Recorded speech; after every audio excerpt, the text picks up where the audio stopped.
Estamos celebrando este domingo 19º del tiempo ordinario. Y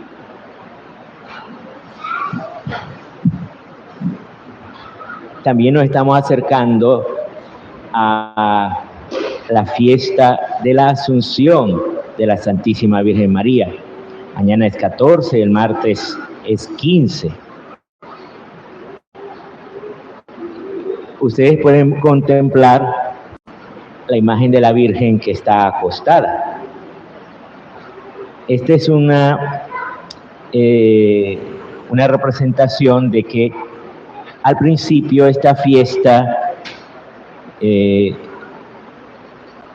la iniciaron los cristianos ortodoxos,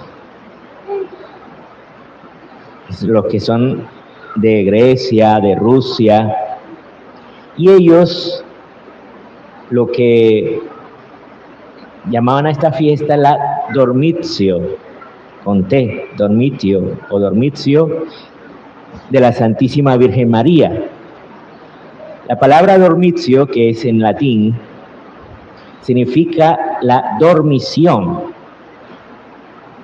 de la Virgen María. Se discute aún en los que son conocedores de la teología si realmente la Virgen María murió o no murió. Eso la Iglesia no ha querido establecerlo porque al final es secundario. Lo importante es que ella realmente fue asunta en cuerpo y alma al cielo. Y nos anuncia lo que Dios quiere realizar en nuestra vida, que es llevarnos al cielo, llevarnos a la vida eterna.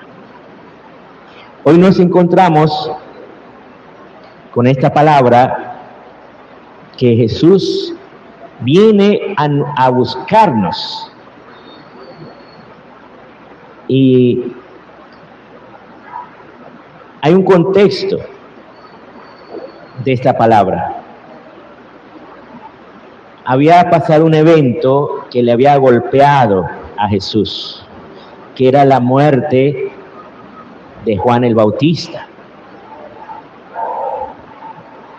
A Juan el Bautista le habían cortado la cabeza, ¿verdad? Lo habían matado el rey Herodes, y prácticamente habían venido los discípulos de Juan el Bautista a avisarle que lo habían matado, casi pues a decirle que él era el próximo, que se cuidara. Y Jesús, recordemos también que él era primo de Juan el Bautista. Entonces él quedó posiblemente conmocionado de esta noticia de la muerte de Juan el Bautista. Entonces él se había retirado al campo para estar un poco en privado, haciendo un poco de luto, orando por Juan el Bautista ante el Señor, ante el Padre Celestial. Pero la gente lo había venido a buscar y los ve como ovejas sin pastor, y sucede pues la multiplicación de los panes. Después de esa multiplicación de los panes, él les pide que se monten en la barca, mientras él va a orar a solas. También por esta situación que él estaba viviendo. Mientras tanto, los discípulos van en la barca. Esta barca tiene un simbolismo porque simboliza la iglesia. O sea, nosotros a partir del bautismo hemos sido introducidos en esta barca de la iglesia. Y van en la barca y van navegando en la noche y les llega una tormenta, se desata una tormenta. Es tremendo, una tormenta ahí en ese mar de Galilea. Es un lago, pero se le llama mar por cómo funcionan las tormentas, ahí parece un océano. Entonces, en esas pequeñas barcas, cuando tú vas ahí, cuando hay ese oleaje, las olas te levantan la barca hasta lo alto, tú ves el agua allá abajo, de repente baja todo esto y vas al nivel del agua y empieza a meterse el agua dentro de la barca y todo eso pasa rapidísimo. Entonces ellos estaban muy asustados ante toda esta situación. Y dice que de madrugada se le acerca a Jesús, posiblemente ni siquiera apenas tal vez hay algún rayo de luz a lo lejos se veía, pero era todavía oscuro, seguramente. Y cuando ven a Jesús solamente logran ver como una silueta caminando sobre el agua. Fíjense que esto es un simbolismo, todo esto. No quita que realmente haya sucedido, pero además tiene un simbolismo para nosotros. ¿Cuál es el simbolismo? El agua simboliza la muerte, simboliza el sufrimiento que llega a nuestra vida de muchas maneras. Fíjense que Jesús estaba en dolor, estaba en sufrimiento por la muerte de su primo, pero ahora Él va caminando sobre el agua, o sea que va caminando sobre la muerte. Ya esa muerte, ese dolor, ya no lo aplasta, Él camina por encima del dolor. Y cuando Pedro, Jesús le dice, ánimo, yo soy, yo soy, es el nombre de Dios, o sea que Dios está haciendo presente para ellos. Le dice, no tengan miedo.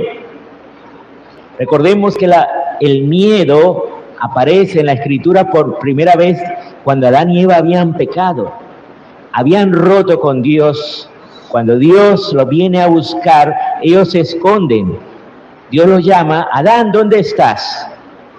Y Adán le responde, aquí estoy, es que me escondí porque tuve miedo, porque estoy desnudo y tuve miedo.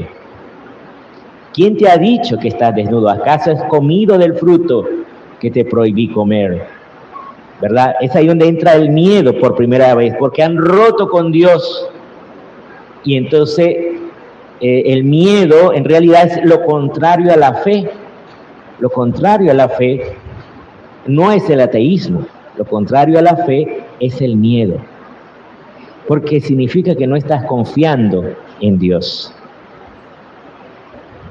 Y entonces Jesús le dice eso, ánimo, yo soy, no tengáis miedo. Pedro le dice, Señor, si eres tú, mándame ir hacia ti andando sobre el agua.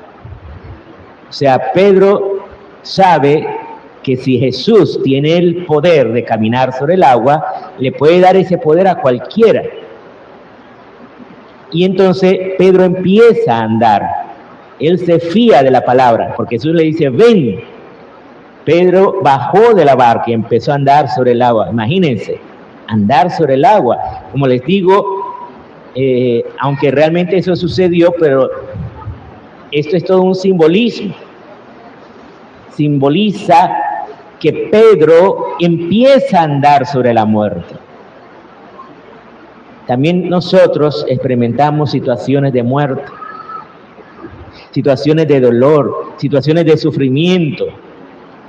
Cuando ves, por ejemplo, que alguien te ha abandonado, que te sientes solo, que no sientes que alguien te apoye, que alguien te ayude.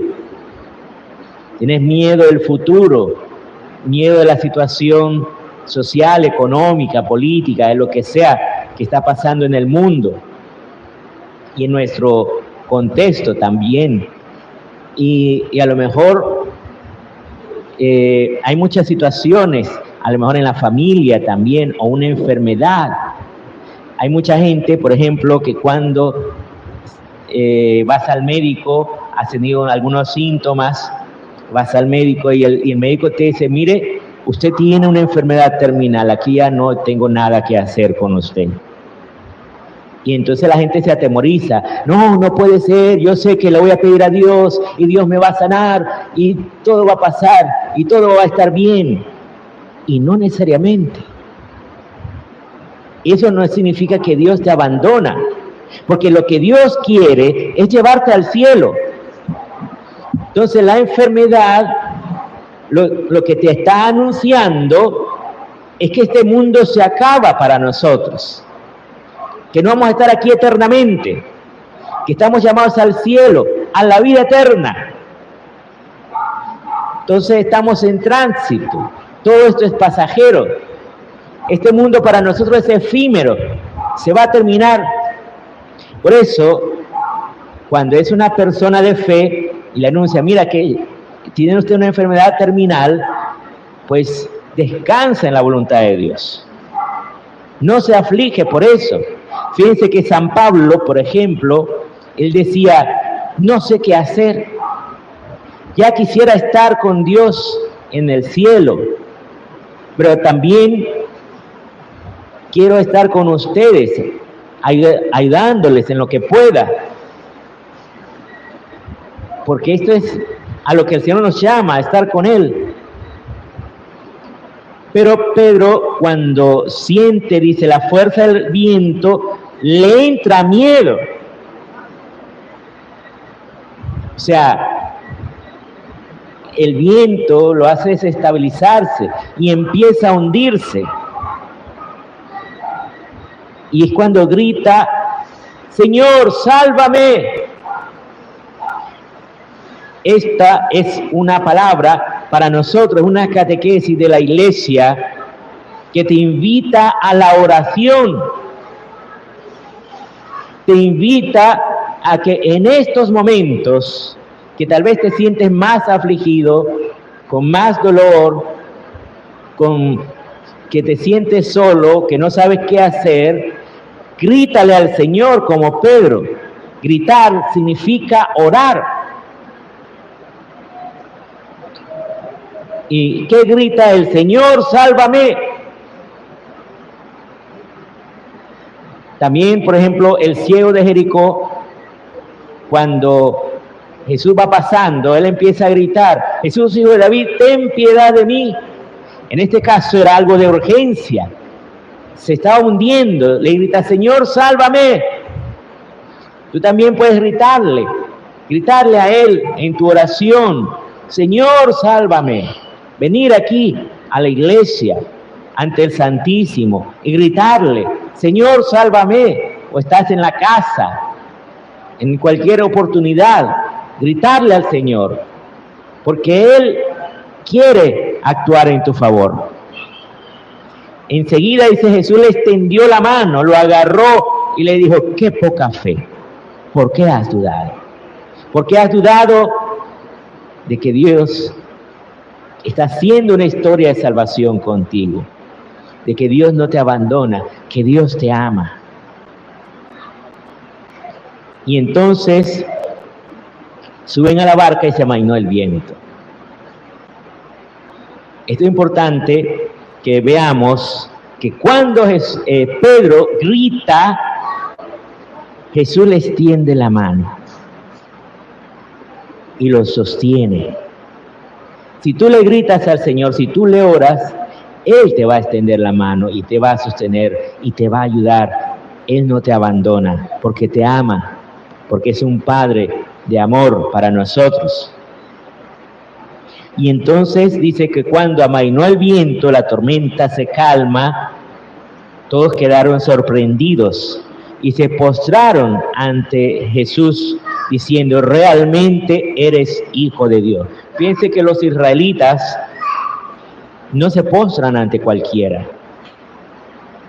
En la cultura griega era muy fácil pensar que cualquiera podía ser un hijo de Dios, que a lo mejor esos dioses se metían con una mujer y entonces podían tener hijos. De hecho, en la mentalidad griega, Jesús iba regando, Zeus, el dios Zeus de ellos, de los griegos, iba regando hijos por todas partes con un montón de mujeres humanas. Y en cambio, en la cultura israelita no, hay un solo Dios. Y ellos reconocen la presencia de ese Dios en Jesús. En Jesús. Y se postran ante Él. Ellos no se postran ante cualquiera, solo ante Dios. Ojalá también nosotros nos postremos ante Él, reconozcamos que Él viene en nuestro auxilio, que Él no nos abandona, porque Él quiere auxiliarnos en los momentos que estamos más afligidos.